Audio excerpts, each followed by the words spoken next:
rearrange himself. What's the problem? I don't understand this turnover. What is turnover? Eddie Deacon grinned. Is this turnover in bed or turnover in business? Business. It is a book on auditing accounts in English, and it says turnover. He asked, You're Italian? Yes. He said, In Italian, turnover is fatturato. You understand? Of course, yes, I do. And you speak Italian? He shrugged. A little. Okay. She smiled. Her teeth glowed. Her eyes were alight. She riffled again through the pages of her book. Her finger darted down and stabbed at a line. Here, for balance, we have sopesare in my dictionary, but that is not the Italian word for the commercial balance of an account. What should it be?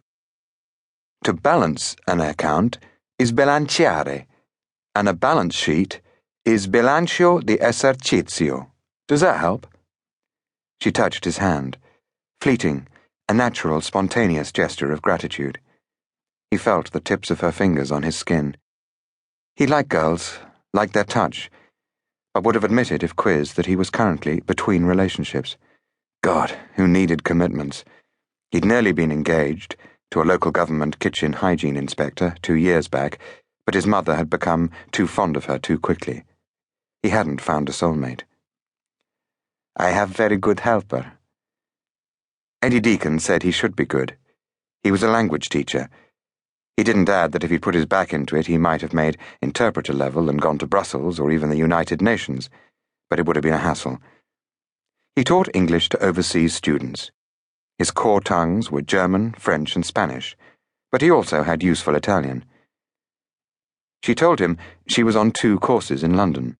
In the morning she studied English language, and in the afternoon she did accounting and bookkeeping. Eddie Deacon wondered why a pretty girl in a tight skirt and a tight blouse from Italy bothered with any of that, but didn't take it further. The sun seemed in mid-afternoon to spear his forehead and shoulders.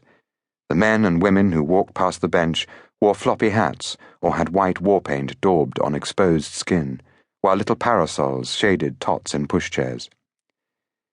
There were squeals and shrieks from the lake, and splashing. He assumed that swimming in the Serpentine was forbidden, and that the Gauleiter men would be there soon, yelling that it was verboten. He stood up. It's a bit warm for me. I prefer to be out of the sun.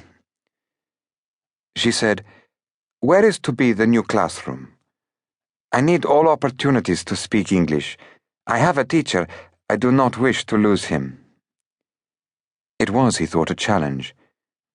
She must have realized he intended to walk away, but her chin had jutted, her shoulders were back, and now she was almost blocking his path. He reckoned that she was used to getting what she wanted. He didn't push past her. Now, for the first time since he had woken up, he looked at his self-enrolled pupil. She was lightly built, had narrow hips, a squashed-in waist, and a good-sized but not gross bosom. Her face fascinated him. A fine jaw, a delicate nose, and a high forehead, the hair pushed back. But it was her eyes that caught him. They had authority, did not brook denial. As a general rule, Eddie Deacon did not fight authority. He was one to go with the flow. He didn't look at the hips, waist, or breasts of the girl before him, but was carried deep into her eyes. He asked where she was heading, and she told him. He told her he lived nearby. A small untruth. It would probably have taken him almost an hour to walk from Hackney to where he lived on the west side of the Bull's Pond Road. He suggested they find a pub, with open doors, big fans, and a cool interior.